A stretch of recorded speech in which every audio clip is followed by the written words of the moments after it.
Imagine being trapped behind barbed wire fences, surrounded by armed guards, machine gun towers, and strict surveillance every second of the day.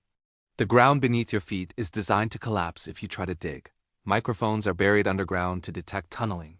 And even the smallest mistake could cost you your life. Now imagine planning the largest and most sophisticated prison escape ever attempted under those conditions. In the middle of World War II, deep within the forests, near the town of Sagan, in what was then Nazi-controlled territory, stood a massive prisoner of war camp known as Stalag Luft III. Built between 1942 and 1944, the camp was specifically designed to hold Allied Air Force officers whose planes had been shot down over occupied Europe. By the height of the war, it held between 10 and 12,000 prisoners from several Allied nations. Unlike many other camps, this one was run by the German Air Force, the Luftwaffe. Compared to the brutal conditions in other wartime prisons, life here was somewhat less harsh. Prisoners had access to a library, sports areas, and even occasional theatrical performances. Yet despite these small comforts, the men inside were still prisoners of war, cut off from their homes, and uncertain about how long the conflict would last. For many of them, sitting idly and waiting for the war to end was simply not an option. Escaping captivity was considered both a personal duty and a strategic act of resistance. Every attempted escape forced the Germans to divert soldiers and resources away from the battlefield to guard camps and hunt down fugitives. Even if the attempt failed, it disrupted enemy operations and boosted morale among the prisoners. But Stalag Luft III had been designed with escape prevention in mind. The compound was surrounded by multiple layers of fencing separated by open ground. Each fence was covered in thick barbed wire, and watchtowers stood at regular intervals along the perimeter. Guards monitored the area constantly with powerful searchlights and machine guns. There was also a hidden warning system. A thin wire was buried near the fences, and stepping over it would immediately alert guards to a potential escape attempt. Anyone caught near the perimeter risked being shot without warning. Even the ground itself was part of the prison's security system. The soil beneath the camp consisted of loose yellow sand that made tunneling extremely difficult. Digging through it risked constant cave-ins. On top of that, the Germans had installed sensitive microphones underground around the camp's perimeter. These devices were designed to detect the faint sounds of digging or scraping beneath the surface. In theory, escaping through a tunnel should have been impossible. Yet the prisoners were determined to try. Among them were engineers, mechanics, architects, and pilots who were used to solving complex problems. Slowly, they began organizing what would become one of the most ambitious escape operations ever attempted in wartime. Instead of digging a single tunnel, the prisoners planned to build 3 separate tunnels at the same time. If 1 or 2 were discovered, the third might still remain hidden. The tunnels were given simple names: Tom, Dick, and Harry. Each tunnel would be dug more than 7 meters underground, deep enough to avoid detection by the microphones buried near the surface. At that depth, however, the risk of collapse was even greater. To keep the tunnels stable, they needed wooden support beams. But obtaining construction materials inside a prison camp seemed impossible. The prisoners found a creative solution.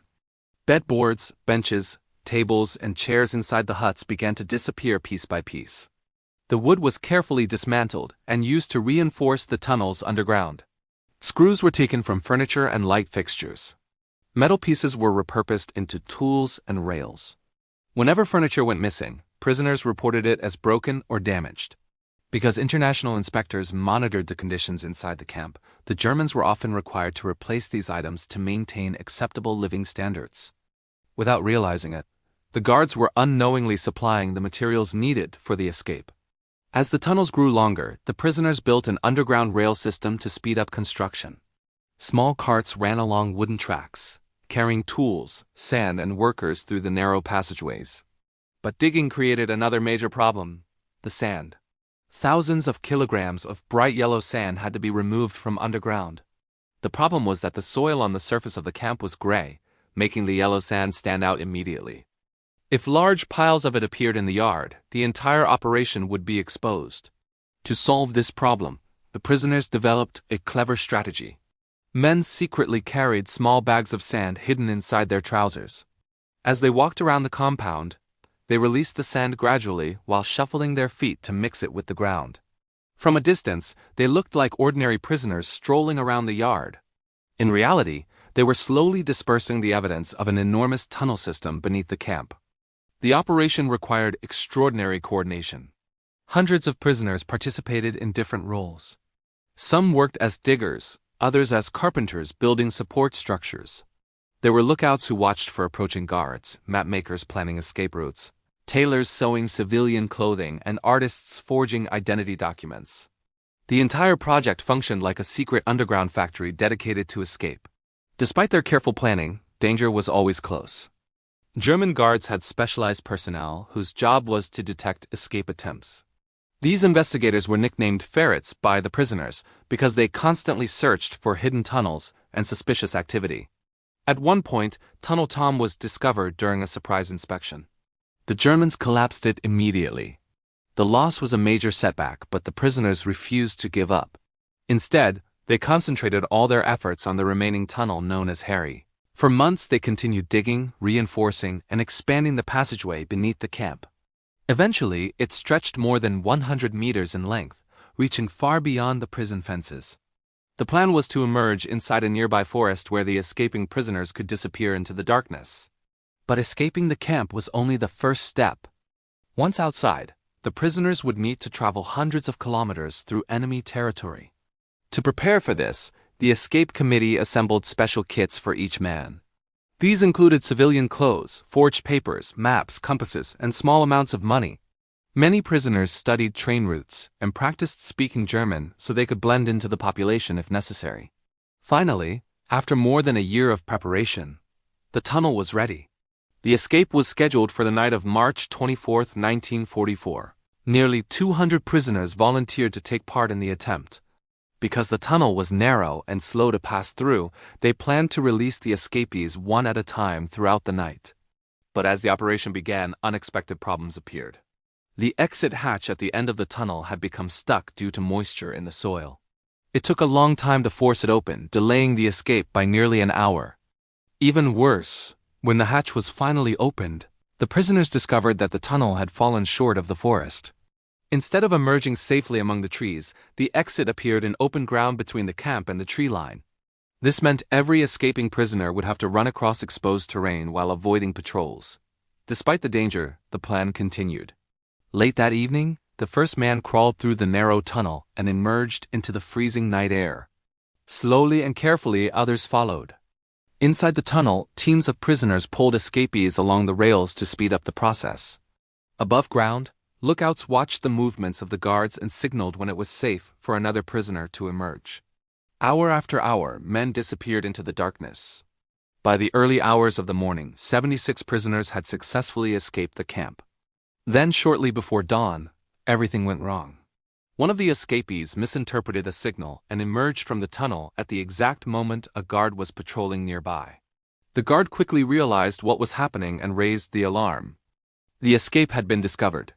Within minutes, sirens sounded across the camp and guards rushed to secure the area.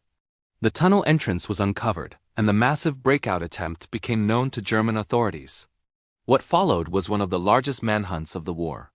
Thousands of soldiers, police officers, and security agents were mobilized to track down the escapees. Roadblocks were established, trains were searched, and patrols spread across the countryside. Most of the prisoners were eventually captured. Only 3 men successfully reached safety. But the story did not end there. In a shocking and illegal decision, 50 of the recaptured prisoners were executed by the Gestapo instead of being returned to the camp.